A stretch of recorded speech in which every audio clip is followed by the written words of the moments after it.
So what made you all want to get into, I mean, I'm curious about the entire kind of history of the farm and, Right. Beak and Skiff and the family, but when did you all start to first kind of make the jump into cannabis? Yeah, well, really, it was about 4 years ago when we looked at really diversifying the farm, and there was a 2 week window where you could apply for to enter the New York pilot program to get in the CBD business. So we thought it'd be a great way to get into diversify the farm, add another crop, and also we were beverage manufacturing and creating CBD.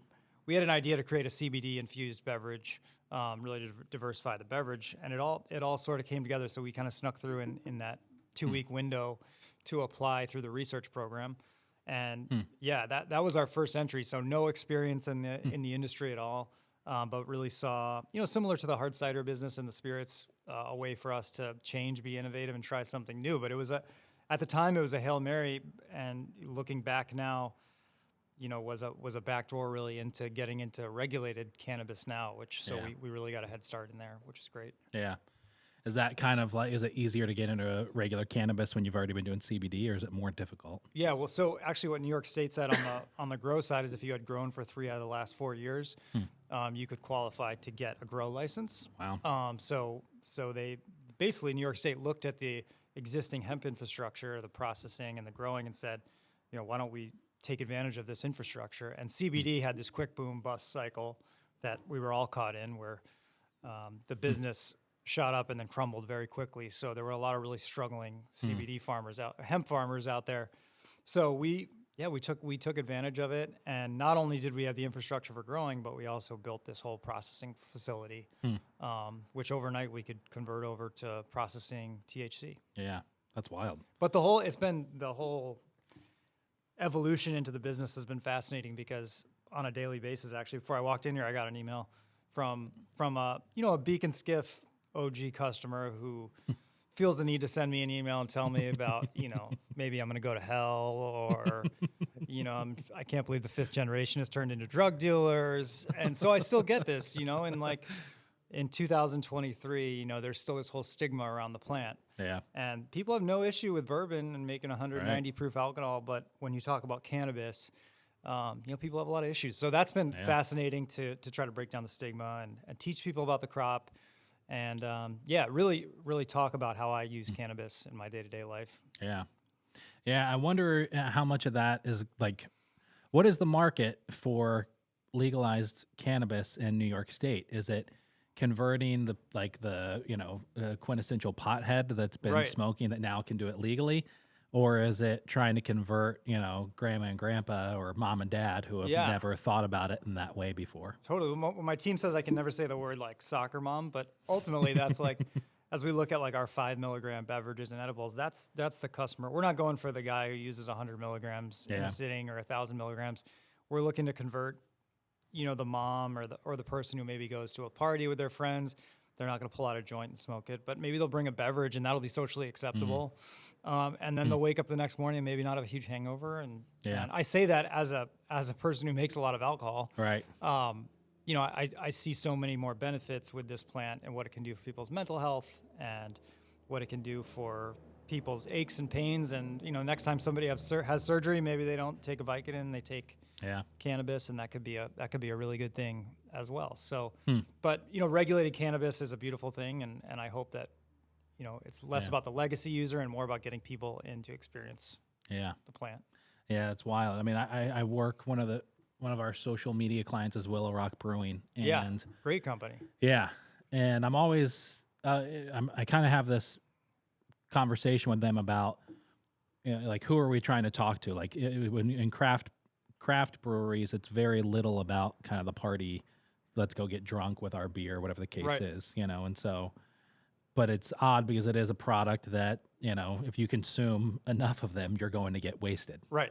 And so trying to, kind of figure that out, it's like, all right, who are we really trying to go after? Are we going to make more money, get more sales if we go after that guy who's drinking a 6-pack a night of Labatt Blue, or are we going to just go after the person who's buying a case of the latest hazy every single month? Right. Yeah, we're looking for quality. And it's interesting when we have a fall day at Beak Skiff, we don't see a lot of people getting really drunk. You see people wanted to taste or learn more about the product or enjoy with their family. And when we started the fourth generation who actually built our distillery, they located it away from our main Apple Hill campus. So a lot of people realize it's down the hill. Yeah. And the thought process behind that was, oh, well, they didn't want to put alcohol in a family-friendly environment. And now jump to today where we're doing cannabis and alcohol and concerts.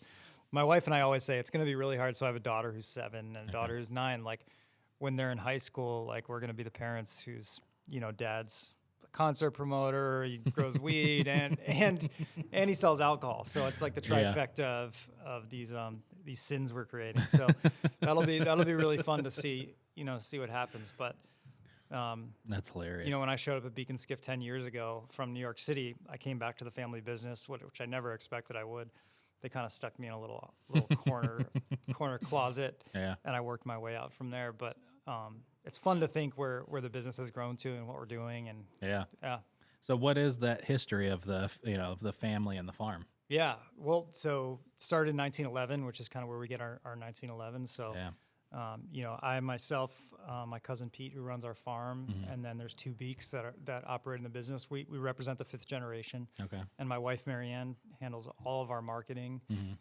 So 5 generations. But as you look back, we really started as an apple orchard. So still today we operate a 1,000-acre apple orchard in Lafayette, and that's really the core of the farm and something. Doesn't make a lot of money for us, but it's who we are, and everything we do is to preserve that 1,000 acres. So that's where we started, and today we're what we still have. But from there we evolved into starting a fresh cider operation. At the time we were one of the first farms to invent flash pasteurization with Cornell University, which was revolutionary for us at the time because we went from being able to shelf stability on cider for like a week to like 90 days, which was huge. And that was kind of what we did. We kept evolving into new product categories. But in the early 2000s, the farm fell on really hard times. We hadn't diversified as much and really relied on being an apple farm. And 2 really tough crops almost put the business out. And so, the 5th generation kind of came into the fold and pushed gently on new ideas and were quickly rejected. And ultimately, we ended up buying out some of the previous owners who were just, looking to go on with their lives and retire. And some of our new ideas we brought into the forefront and, taking an apple, which is a commodity, and trying to bring it into something with value, creating a business like 1911 where there's more elasticity in the hard cider business. Yeah. It's fun, but everything we do, we try to create excitement around the farm and a reason for people to come because we're kind of out in the middle of nowhere. And, we want to create reasons for people to show up. Yeah, I mean it's you're out in the middle of nowhere, but the family farm attraction based things are like, at least currently, it's what is the biggest thing in Syracuse or in Central New York. I mean there's you all, which are Beak Skiff 1911, which is like the mecca of all of those things. And then you have spots like Heritage Hill that have popped up in the last couple of years. And they're doing such a great job. Yeah. So it's wild. I'm actually connected to Abbott Farms in Beeville. Okay, great family business. Yeah, and so I've helped them with their social for the past couple years on a low level, and then this past year they needed help with their bar. Yeah, and it's kind of interesting to think about it because they had always said they never wanted to get into alcohol at all. Yeah, really strong. Everyone always says that. Right, and then they see how much money it makes. Yeah, and so they had always said that, and then they're like, no, we never really want to push alcohol or anything like that. And then this past year, it was like, hey, we need to get the bar going. Can you help? Yeah. So I helped them with their bar program this past season, and it was a lot of fun. But it's really, really interesting to just see how those different crops, strawberry, blueberries for them, apples, brings in all these people. And you're right, you don't make money off that. You make money off of everything else that's surrounding it. And it's a short season, right? You got to take advantage of that, summer to that 3rd week of October. Yeah. And, you have a quick season. But yeah, no, it's been really cool to see how local farms have reinvented themselves. Yeah. And, it really started with that farm brewery, farm distillery, farm winery, those licenses. Yeah. And that's what saved our family farm. Yeah. The 1911 brand saved the farm And that's the bottom line is it allowed us to continue. When did 1911 first get going? Was Yeah, it so we're coming up on 10 years old. So we did have a Beak Skiff hard cider brand, which was a smaller business, but we really knew we wanted to evolve into hard cider. And if you remember back 10 years ago is when the gluten-free movement was really kicking off, and hard cider was a great alternative to beer. Yeah. And there weren't a lot of people in the hard cider space. You know, Angry Orchard had created a brand through Boston Beer, which had like 70% market share, but there was a real opportunity for like local craft businesses. So kind of following the same model as a lot of the local craft breweries. And we just had such an authentic story we could control from, you know, we grow our apples, you know, we produce everything. And our big defining feature was using 100% fresh cider, which actually is uncommon in the hard cider business. A lot of people use concentrate, you know, a lot of added sugar, and we try to create a little bit of a healthier alternative. Yeah. And I think people just connected with that. And we had people who would, you know, make the pilgrimage to Beak Skiff every year. And we just had such an opportunity to put the product in front of them, have them sample it and try it. But a lot of growing pains along the way, and, you know, hard lessons, and from like dragging kegs of cider down the stairs at Empire Brewery, you know, in the back of my truck, or standing at Wegmans and doing tastings. You know, it was a grind, and it continues to be, to try to continue to reinvent yourself and come out with new products. Yeah. So, I mean, growing up, I mean, were you on the farm? Were you out there, you know, in the fields with, you know, grandpa and uncles and dad and all them? I mean, what was that like growing up? So not too much. I mean, I would work summers at Beak Skiff, but vowed never really to live in central New York. You know, I had always had a dream to live somewhere else, or in the city, or I actually grew up in Hawaii for a little bit. My dad's job took us around, so my immediate family wasn't involved in Beak Skiff over the years. So it was really the last place I thought I would end up, but just there was such an opportunity. Looking back over the history of Beak Skiff, when the farm fell on hard times, we still had this core, you know, 3-month business where we had hundreds of thousands of people who would come to our farm, and it was a small window, but you know, we knew if we could create the right product, we could really save the business. Yeah.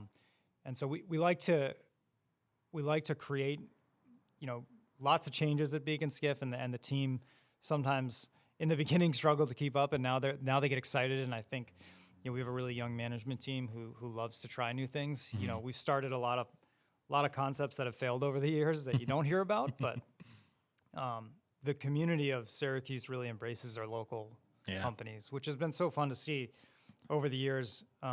They've given us such loyalty and really believed in what we're doing. And in return, we've tried to do fun things like our concert series and, you know, all the tours that we do. We just try to create excitement and give back to the community as much as possible. Yeah, that's awesome. So what is that family history? I mean, you said your cousin manages the farm? Yeah. Okay. So yeah, we like to say the fifth generation has gotten along as a collective group better than any of the other generations. So like, we haven't killed each other. You know, we all work together. You know, at the end of the day, I'm the leading voice, and I have to be in charge. But we all have found a way to work together, and that's probably what we're most proud of, because I think a lot of family businesses fracture, and you know, if there's not that one voice, you know, it can lead to a mutiny. And so we've hung together and kind of supported each other. So my cousin Pete Fleckenstein, he runs the apple orchard and oversees the fresh plant with Richard Beak, so there are Beaks and Skiffs. Nice. So Pete and I are of the Skiff lineage. We just have different last names. And then there's Jackie Beak, who runs our logistics, and Richard Beak, who runs the cider mill. So that's really fun to see us all in the business. We all kind of stay out of each other's ways and have our own identities. So that's been really cool. But the history is, my grandfather, Marshall, who was third generation, had 5 daughters. So he kept trying to have a son, kept having daughters. And a lot of the daughters' husbands got into the business. So there was a lot of, you know, his son-in-laws were running the company for a long time. But, you know, in the 70s and 80s, kept relying on the farm. And for a long time, apples, you could make money in apples. Right. And then once, you know, imports came from China and the West Coast, it just became more and more challenging to operate a farm. Oh, for sure. At scale. Yeah. I mean, it's wild to think how, you know, the labor, I mean, being connected to Abbott's and seeing over this, like, especially this past year, it's 2 guys out there. It's, you know, it's Warren who's in his 50s, and then it's his dad who's in his late 80s, and Yeah. it's those two that run the farm. Right. And it's wild to think that they're managing all that acreage and all those crops, and just in charge of the entire show. And you think of all the knowledge they have, right, about trimming yeah. apple trees or planting strawberries, and there's so much knowledge that goes into that where does that go over time? Yeah. We've had to transition a lot of our farm labor to H2A, so we bring in 50 guys from Jamaica who come and they actually live on our farm, and because we have 400,000 apple trees, every tree has to be hand trimmed. This time of year where it's going to be like 10 degrees today, there's guys out trimming trees, and then every tree has to be hand picked. So every apple has to be picked by hand. There's no technology to shake the apple tree and get all the apples off. So, that's insane. Tough side of the business. Like our marketing girls are like, hey, look out there, like the guys who are doing the real work, in the orchard and doing all the hard stuff when the season's not great. Everybody likes to come to Beak Skiff in September when it's sunny and pick the apples, but don't realize all the work that goes in, behind the scenes. Oh yeah, it's wild. I would leave the bar sometimes at night at 10:30 at night, and across the field, especially right after strawberry season, I would see Warren out there with a headlamp at 10 o'clock at night, just rebuilding those strawberry beds. Yeah. It's insane the amount of work that goes into it. Yeah. But there's a lot of passion, I'm sure, behind that too. Oh, for sure. They love what they. Yeah, it's I forget what generation they are, but yeah. So, oh man, there's a lot of questions I want to ask you. So mid 2000s, or 10 years ago, 1911 starts to pop up. What was the first? What was your the first entry into that world, and what was that like? Thinking about, okay, are we going to get into spirits and distilling and all that kind of stuff? Yeah, absolutely. I mean, we had the product. We knew we were onto something when people were trying the product, and you would get that reaction like, oh, this is different. So maybe a beer drinker who hadn't tried hard cider before, but we knew we had to kind of break away from Beak Skiff and create a new sub brand. So 1911, we wanted to create something that could stand on its own. Beak Skiff really being the pillar of the farm, but we wanted to create a newer product. But breaking out was really, really hard. So we were starting really from scratch. And the way we did it was, self-distribution. So we didn't go to a beer distributor right away. We took the path of a tough path now that I look back, and that literally we were distributing to all the local accounts here. So I reference Empire Brewery, but we were literally bringing a keg each week down there. And so you learn the hard way in getting into those accounts. But building a brand is really hard. Yeah. And now we're doing it with Ayrloom, but it's a hard lift in teaching people about what makes your product different than other products. Hard cider is about 2 to 3% of the beer business nationally, so it's already a niche business. Yeah. But what we found is if we could get, if a bar has 12 draft lines, if we could get that one cider line, we could keep it. Yeah. And there were less cider brands at the time, but I would stand at Wegmans at 6 o'clock on a Friday afternoon. My dad would be at one, my brother would be at another one, and I'd be at one, and we'd be texting each other. We'd have a contest who could sell the most 6-packs at the time. Just sampling people, but that's really what it took to build the brand. Building brands is really, it takes a ton of work to connect with people. I think people are so quick to go on to the next thing now. So to build that loyalty is a challenge, and that's luckily what we've been able to do with 1911, because I think when they try it, they understand the quality and the value and what makes it now a $12.99 4-pack versus maybe a $6 or $7.99 4-pack back in the day. So it all goes back to that 100% farm fresh, but scaling that. So starting from, we were in a little garage to scaling, what we're at now, that whole process, man, we made every mistake you could possibly make, from, overflowing a 4,000 gallon tank to, dumping a tanker on the street of cider to putting the labeler on the wrong side of the bottling line. I mean, just like all a comedy of errors, right? We made so many mistakes, but at the end of the day, what we had was passion and excitement for the products. Yeah. And, we wanted to build a brand that could sustain to that 6th generation. Yeah. And the path to the 6th generation was not going to be just having a farm. It had to be something unique and different. Yeah.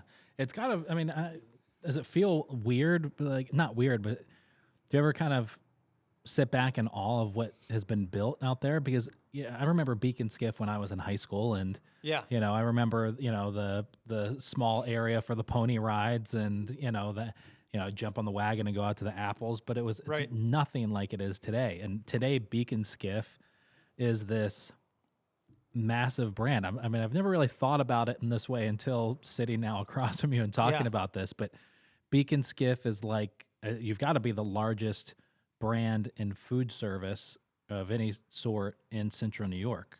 Yeah, I don't have any stats to support that, but I know we're the biggest hard cider brand, one of the biggest hard cider brands nationally. And, but it's really humbling, when we do I think we did Nathaniel Rateliff last year. We had maybe 5,000 people out there. And I just had this moment where I was just looking around like, wow, look at all these people who are here drinking our product, enjoying the show. And the fact that he would even want to come play at Beak Skiff was really cool, or all the artists that we've had over the years. And that's been really humbling and cool to see. Yeah. And it's just been fun to be able to build that in central New York, right? Because places like Beak Skiff exist in other places, right. But in central New York, it's something really special and different.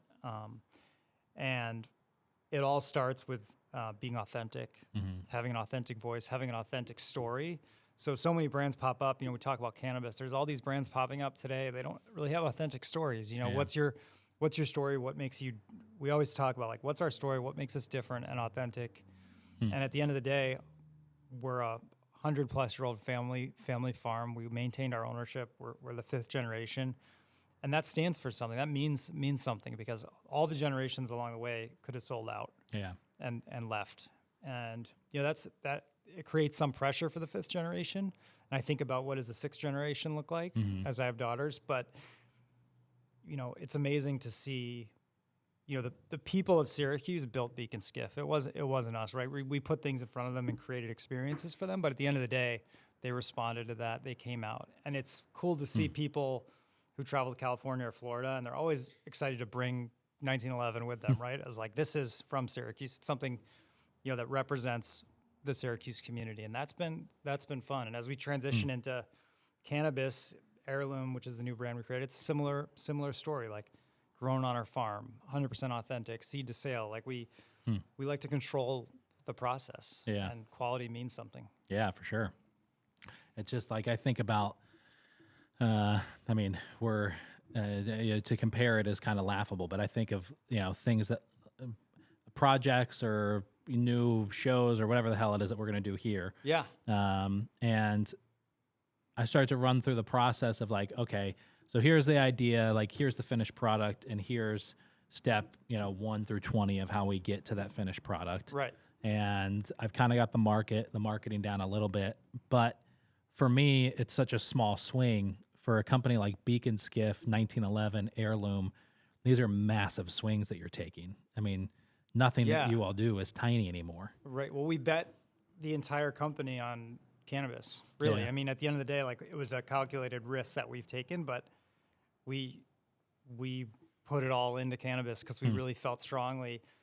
I personally felt strongly about the plant because I had used cannabis in my youth, but I kind of rediscovered it 5 or 6 years ago and realized what it really could do and how powerful the plant is. And that was exciting. And it's been fun to talk to our customers and try to educate them. And, everybody has their, their Reagan era politics where just say no. And that's, I respect that. Right. But no one's dying from cannabis. And Yeah. Cannabis isn't creating addiction. But it's been fun, and I think Ayrloom is something that people are going to really connect with, and I look forward to the day where there's dispensaries in central New York. We're not there yet. But, Yeah. we'll be in New York City for now, and that's okay. Yeah. Yeah, it really is interesting. I mean, like I said, from somebody who used to smoke a lot, and I think it's really interesting. I'm in my head, I immediately go to I used to be a pothead to discover cannabis in my youth, the gap and, how I'm sure how language is going to be changing over the next, couple years, especially for, specific brands.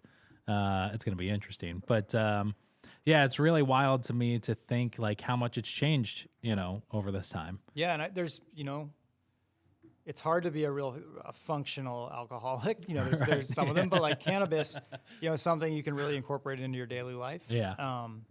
And now that there's regulated cannabis, so you know what you're taking. Right. You know, like our Heirloom beverages are 5 milligrams per 12 ounces, so you know exactly what you're getting. Okay. So it's like we're hitting that number, right? It's third party lab tested, and so that's something people can drink.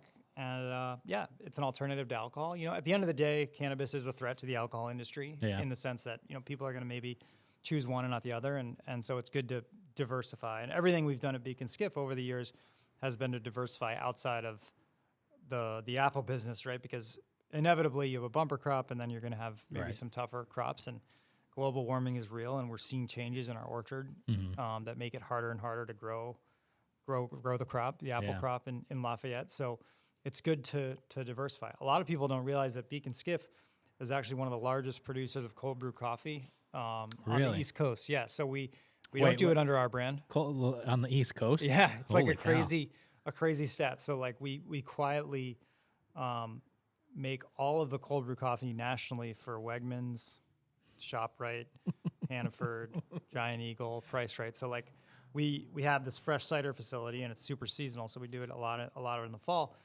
But we created the infrastructure to make cold brew coffee. So Wegmans approached us. I probably shouldn't talk too much about this, but we work with, you know, we created a proprietary process to make cold brew coffee. And, you know, we don't do it under the Beak Skiff brand, but we make it at scale. So we make, you know, hundreds of thousands of gallons of it quietly on the side, but it allows us to continue to keep our hard cider, fresh cider business going. And so it's just another example of trying to diversify.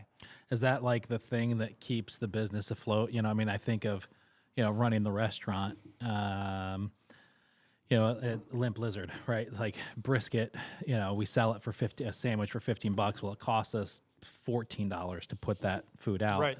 Where the, you know, chopped barbecue chicken sandwich we sell for $10 cost us $2. Right. So is that kind of your cold brew? Is it like that's the thing that kind of keeps everything else moving along? Yeah, absolutely. It's like it's not brand building at all, but it pays for the facility. It keeps the line running, keeps the guys employed, guys and girls. What do you like more in thinking about? Like as a business owner, do you like more thinking about, okay, how can I sell another 100,000 gallons of cold brew coffee to someone else for their brand? Or are you more excited about how can I build something like Ayrloom? Yeah, so all of our facilities, so we have 4 production facilities.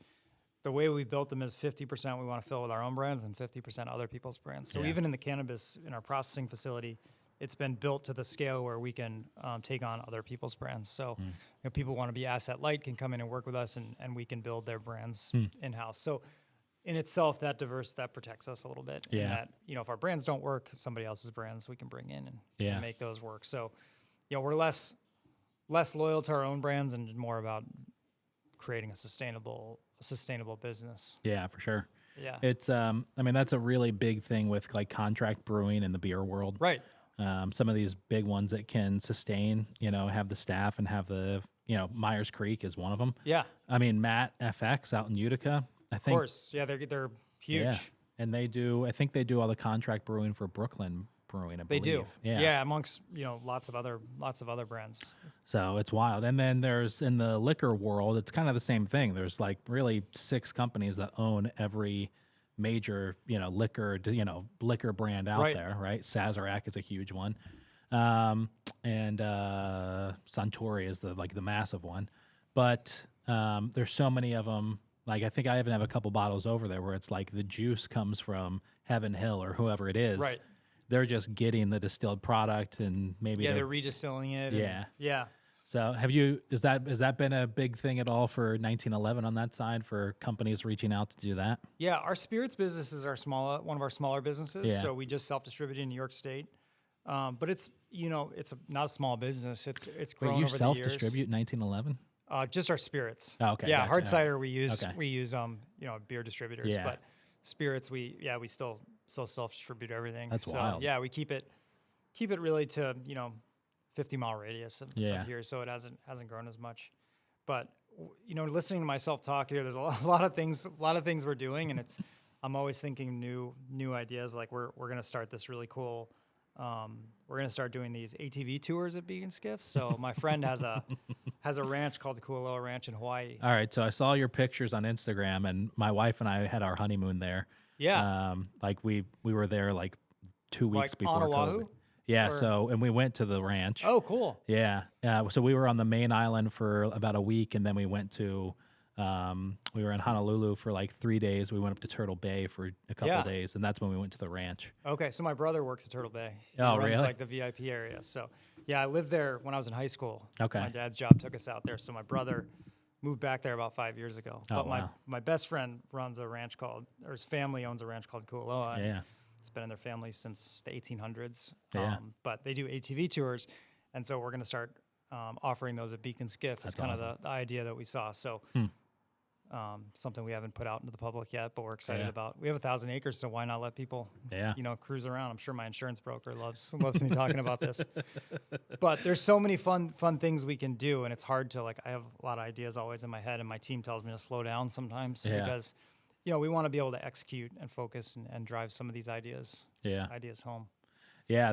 We did that ATV tour on the ranch when we were Yeah. out there. It's amazing. Yeah. Going through all those different yeah, Well, it's where they filmed Jurassic Park Yeah. and a lot of Lost and a lot of cool movies. Oh, yeah. So yeah, it's wonderful. I was on the phone last night with my brother who is lives in Cincinnati, and we were on the phone and we were just thinking we were talking about like houses and moving and all that kind of stuff because my wife and I are getting ready to move into a new house or looking, we're about to buy this house. So we were talking about that, and I was like, but why are we still in Syracuse? Like, I love Right. Syracuse, but why am I not in California? Why am I not in San Diego? Or, Right. why don't we just move to Hawaii? Absolutely. Well, I Whatever. always like to say if I could pick up Beak Skiff and move it somewhere else, would I do that? Probably, but it's all about people embrace things here, right? Yeah. They love, there's some hardy folks here living in central New York. Yeah. And it'd be hard to recreate what we built here anywhere else. Yeah. So that's been fun, but it takes a lot of work and, What do you think? I think of talking about Hawaii and the ranch and how much of it's tourism. yeah. What do you think those numbers are for Beak and Skiff for locals versus tourists coming in from? Yeah, that's a great. I mean, it's such a contingent of local people. I think, right? Yeah. Maybe some people from Pennsylvania come up, but a lot of communities have their orchards. Mm-hmm. But what we've seen is we've added the concerts as we've gotten more and more national acts. We've gotten people coming from cool. all over. There's an artist called Noah Kahan Yeah. who's playing this summer at Beak Skiff. I'd never heard of him, but in the college scene, he's a big deal. But it sold out in 10 minutes. Wow. But we're seeing people come from all over to see that show, and so. And what's cool about that is that's people that are going to discover Beak Skiff who've never would have never thought to come, and they're going to come and drink our products and take it home with them and experience it, and that's kind of how the momentum has built over the years. Yeah. I'm fascinated by all the business stuff, obviously, and most of our listeners, I think, are other restaurant owners or business owners. Yeah. So that's why I'm really harping on all these questions because I'm fascinated by it. The concerts, the money's got to come from. I mean, it's got to be so expensive to bring these acts in. Yeah, so we actually did a partnership with Dan Smalls Productions. Okay. So he's a local concert promoter. Did a lot of the shows at Omegang. Okay, And, some of the other places. He runs the State Theater at Ithaca, and we just hit it off. Actually, Tommy Lincoln introduced the two of us, that's cool. and we hit it off, and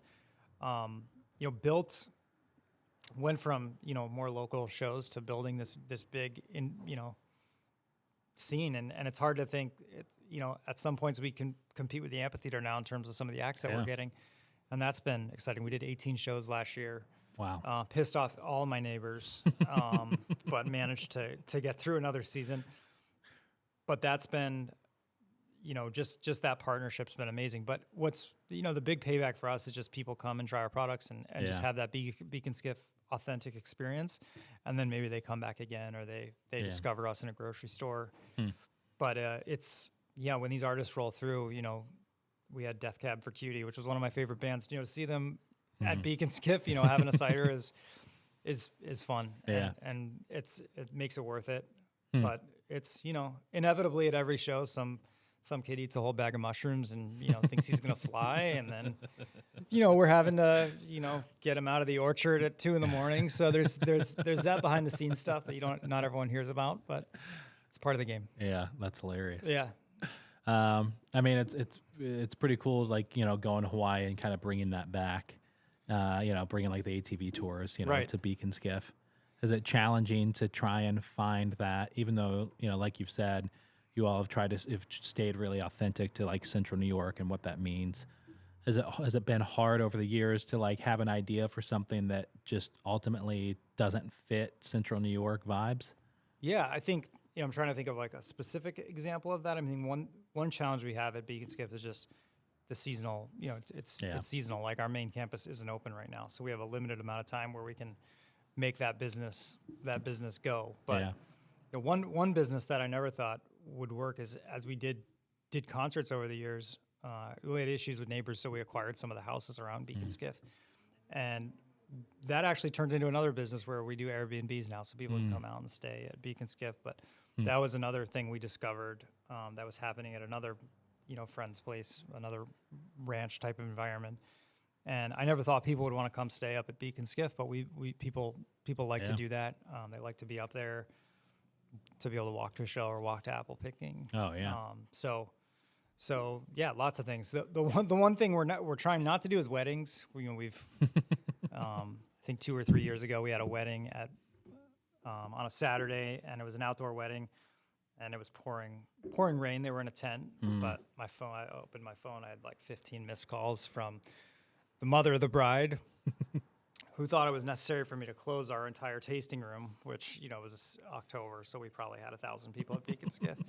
And so, I thought maybe this isn't worth it to, rent the space for $3,000. Yeah. Maybe that's not a business we want to be in anymore. So yeah, we don't do too much of that anymore. I think that's anytime my wife and I we went to a friend's wedding. I forget the venue, somewhere out in Rome. It was like this massive, area, outdoor space. They got married right next to like this gorgeous pond, and there was this beautiful building where it had the reception, and they had all these like cabins out in the back where the bridal party could stay, Yep. and I was just thinking, I was like, this is the business. It's like, honey, I found the business that we can both do together. This is it. We're going to buy land. We're going to start a wedding venue, catering hall, do all of that. And so I think that's maybe my like dream business one day is to have that. Oh, if you like actually dedicate yourself to it, you could do amazing. If it's something you're trying to do on the side, that's when you get yourself in trouble. And everything I do at Beak and Skiff, I throw myself head first into, because we do like job reviews this time of year with our employees, and like we talk a lot about passion at Beak and Skiff, and it's cliche, but like when you have that passion, one of my biggest fears is retirement. Look, I have no idea what I would do with myself in retirement, and I know a lot of people. Actually, I read a stat: 70% of people in the U.S. like hate their jobs. Yeah, like actually hate. They literally get up in the morning and hate going to work. And I think to myself, how horrible must that be? Yeah. When you think about like the percentage of your life you spend working, that you hate something that you do. So I encourage people at Beak and Skiff, like if you don't like this, like do something else, or if you don't feel like there's room to grow, it's finding that passion for what you do is amazing. And there's a lot of passion at Beak and Skiff, and I think it shows in the product that we're putting out there. If you were kind of going through the motions, you could get stagnant. When you just look at like our cider releases every year, we're trying to come out with it can be exhausting continuing to come out with new products, but we like to be the trendsetters in the industry and come out, especially in the hard cider business. Yeah. So. Yeah. I found like, talking about 70% of people who hate their jobs.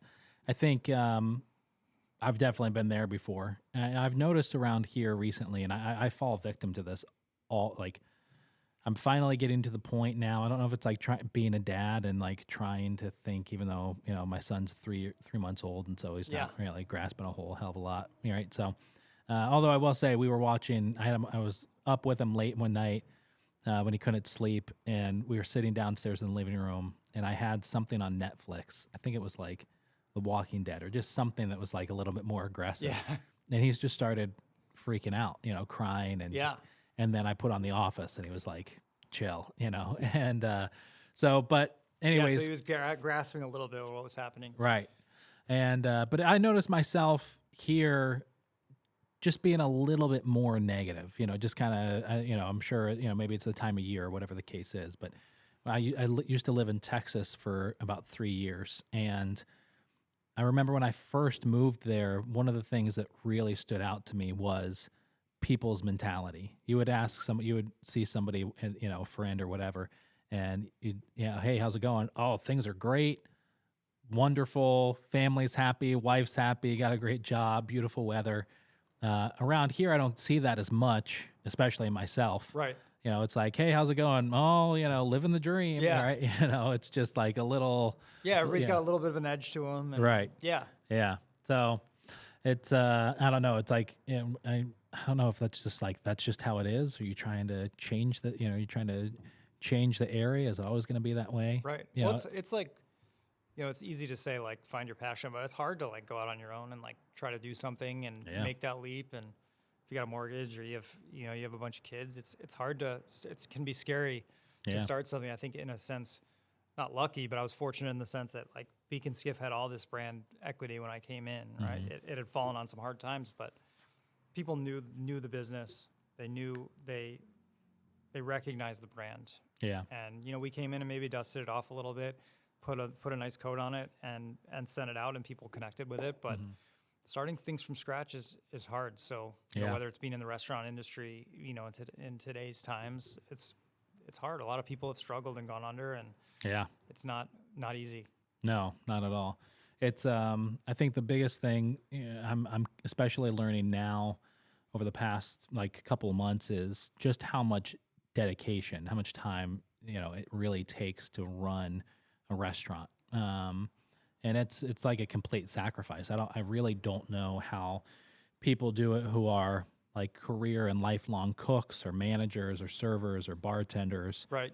And especially those who open a restaurant and even have a little bit of success with it, where it's like you have to be up there all the time. Absolutely. I just watched you seen The Bear? Yeah. The show. So my wife and I just finished that. And that's just crazy. Right. Like, the behind the scenes of like what's happening, the orders are coming through and everybody's yelling at each other and trying to figure out what's going on. And, we see that at Beak Skiff sometimes when there's a line of 400 people to get donuts and you run out of donuts and you would have thought you stole somebody's kid. Like people freak out. There's this feeling that people, when they come up there, they want things the way they know them. So like, God forbid we change the pie recipe that week or, put sugar on the donuts the wrong way. People, while that can be annoying, people know what they wanted. They've connected with that for years. Like we don't want to screw up somebody's like family traditions. Right. And that's what when you mess with something at Beak Skiff, you're messing with somebody's family traditions, which when you put that in perspective, it's like, holy shit, yeah, we are. The people have grown up with this. Yeah. Don't mess it up. All right. And that's a lot of pressure. Are you more of the mindset? Recently, I was working with a restaurant owner and changing some of the recipes for the better. And their perspective was, we've sold 1 million gallons of this sauce, and no one has ever complained about it, and we're busy. So why on earth would you change it?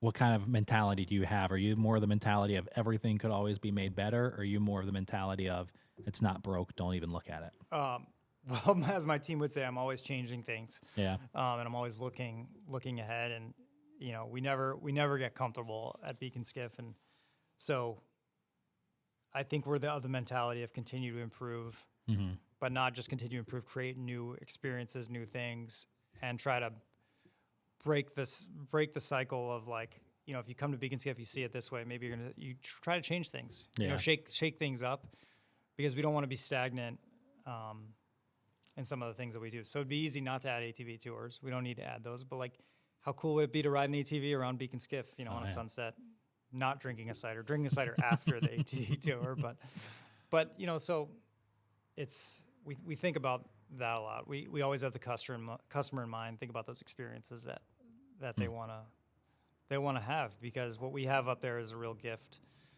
and we want to share that with more people. Yeah.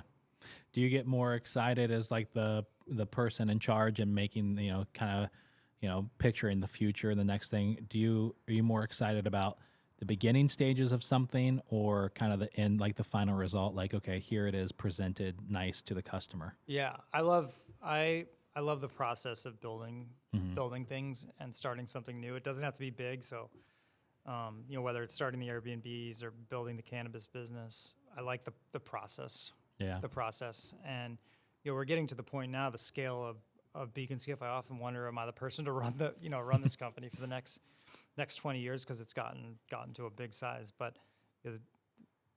as of today, I feel like I am the person for that. But I love creating new things. A lot of people look at Beak Skiff in the cannabis business now as an industry leader. And what they don't realize is we took 4 years of millions and millions of dollars of losses trying to get ourselves to this point. So it was, we haven't made $1 in cannabis, but we've gotten ourselves to this point. But even thinking that Beak Skiff's a leader in cannabis is crazy to think about, that we're, even in that position. And a lot of people from California or other states want to come work for Beak Skiff because of just the position we are in the industry. So that's fun. Awesome. Yeah. Yeah. I mean, talking about a brand new industry of jobs for people in Central New York. Yeah. I mean, I have a cousin who lives out in Oregon, and talking to him about that industry out there and all the jobs and all the different levels, from the production, the farming of it, to packaging or whatever the case is. I mean, it's going to open up so many different doors. Yeah, and there's some higher paying jobs in there in that space too. Yeah. So the person who emails me, and tells me I'm going to hell from cannabis, I like to think of the 40-year-old mom who's, maybe gonna smoke a pre-roll tonight, or or have a beverage, and maybe be a little bit nicer to her husband and or her kids, and she's not gonna run off and do something crazy or crash her car as a result of using cannabis. It's just more of to relax and have a good time. Yeah. So are there, do you have to deal with, or I shouldn't say have to deal with, but have you had offers from, like, I have to imagine Beak Skiff is this massively attractive company to purchase from other massive companies? Yeah. Yes, we've absolutely been asked to sell the company, and what we like to think is we're trying to get to that 6th generation, but it comes with a lot of pressure, right? When you think about what that next generation looks like. I don't ever want to put the expectation on my kids that, your job is to run the family, run the family business. As attractive as that may be, maybe my daughter today wants to be a vet, and that's great too. And I'd never want to saddle them with that. So what the 6th generation looks like, I don't know. But in terms of acquisitions, absolutely. But I don't know what the hell I'd do with myself if I sold Beak Skiff. I'd probably, start a little business on the side and have to build that. But I'm having way too much fun to think about. Yeah. Think about selling it and putting it in someone else's hands would be a little bit scary. Yeah. When we first came in and took over, the 5th generation took over the business, there was this rumor that my dad had actually worked in Hong Kong, or still works in Hong Kong for 15 years. There was this rumor that the Chinese had bought Beak Skiff that was like floating around the interwebs. And that was really funny. And people were freaking out that, Beak Skiff had been bought by the Chinese and what was going to happen. But it was all bullshit. It was just, a rumor, but not on my watch. Yeah. So I've got two last questions for you. I don't want to take up too much more of your time, but at what point, when you stepped in to run Beak Skiff, was there like a breaking point where it kind of realized, like, okay, we've gone from this large but still family farm, not that it's still not a family farm, but you know what I mean? Like, we've gone from this like large scale farm, but still kind of small and central New York-y, to now this huge brand that seems, just massive in any market, but especially here in Central New York. Like, at what point did that? Yeah, like at what point did you kind of wake up and say, "Holy cow, we're like, it's a completely different space now"? I mean, because it really is. I mean, like I said, even from 16 years ago when I was in high school, I remember going there with like cousins, and they're like like little kids that were visiting, and to now it's just this huge campus, and there's 1911, and there's Ayrloom that's coming out, and there's all these concerts, and I mean, it's a completely different animal. Yeah, I think when there was a moment last year when when Wegmans was visiting Beak Skiff, their executive team, and told us that they sold more last year of 1911 than they did of Budweiser nationally across all their stores. Wow. That was like a wow moment. It's like, wow, we really, we're in their top 10 of alcohol brands sold. This little cider brand from Central New York. That was a big moment. And then, like I said, that Nathaniel Rateliff moment when we're just a Beak Skiff and all these people were kind of enjoying him, who's going to be selling out arenas probably this year. He's on his way up. That was a big moment. But we stay humble, and we continue to try to make Central New York proud, and try to first and foremost make our experience at Beak Skiff the best. And when people come back year after year, leaving them wowed, like they've had this great experience. That's what it's all about, is creating those connections. So, we're humbled that we've grown this much and that people enjoy the brand, but we got to keep doing it year after year, and that's what excites us. Yeah. So one thing, oh shoot, what is his name? Who owned Peachtree Sandwich Company? Oh, it's going to drive me crazy, and he's going to listen to this. He's going to feel so upset with me. Oh my God. Anyways, Dave, I gotta pause and look this up. I was just messaging him, and if I don't say his name, he's gonna get super. Yeah, where is pissed off. Peachtree's? Well, they closed now, unfortunately. Peachtree was in DeWitt. David Anastasio. Thank you. Peachtree was a small little sandwich shop that opened up in DeWitt, in that kind of weird plaza that's hard to get into. Yeah. He was open for a little over a year and then shut down just because it was like there was like two seats in the entire place, and it was just kind of a weird thing. And he did some amazing food, but it was really labor intensive. But I had David on, and he asked me to ask all of the guests as the final question, why is it that you do what you do? Well, that's a great question. I mean, selfishly, it helps me get out of the bed in the morning. I get so much excitement. Mm-hmm. And for me, it's about legacy and creating something that's going to last for the next 100 years. So, like, creating something that can be passed on to my kids, Mm-hmm. and something that they can be proud of, is one side of it. And then the other side is the 150 plus employees that work at Beak Skiff. Mm-hmm. At the end of the day, I work for all of them. Yeah. And, in the beginning, it was some people had side hustles and they'd come work for us. But now we have people that their entire careers are Beak Skiff, and, they support families with 4 or 5 kids. And that's a huge responsibility when you think about it, that I'm personally responsible to support them and make sure that they're growing. So all of my employees, we don't like to be stagnant. We all like to keep growing as the company grows. So those are the things that get me out of bed in the morning, whether they create some pressure, but pressure, as they say, creates diamonds, and we keep growing and creating new things. So Yeah, that's awesome. yeah. Well, tell us quickly about, I mean, obviously everybody can go visit Beak Skiff and 1911 hard cider and everything, but tell us a little about Ayrloom, and, is there an expected date for that to launch in Central New York, or is it just based on regulation? Yeah, well, first, the name comes from, so heirloom apples are traditionally the hardest apples to grow on the farm. They're the lowest yielding, but they create the best hard cider apples, or the apples make the best hard cider. So that's where the name comes from. We spelled it a little differently, so Ayrloom. But currently there's 2 legal dispensaries, about to be 3 in New York City, and a lot of the future licenses will be in the Metro New York area. Okay. Right now, Central New York's under this injunction, which I won't get into because it's very complicated. But hopefully, in the next few months, my buddy Mike Flynn, I'm hoping he can get his dispensary down in Armory Square up and running. It's incredible what he's built there. But you'll be able to buy Heirloom locally. Even if you have to go to Binghamton or Schenectady, I think in the next two or 3 months that'll be an option for people. And eventually there'll be lots of brands in the space, but right now we're one of 4 or 5. And, we are going to tell that authentic New York story. So brands are going to come from California, but we're going to tell that authentic family business story and create new and unique flavors. And, but everything will be standing on quality, and that's what we do best. And hopefully people try the product and go on to do great things and, expand their mind. Yeah, there you go. Yeah. Well, hey, listen, thank you so much for coming on. I appreciate it. Yeah, thanks for the opportunity. Yeah, awesome.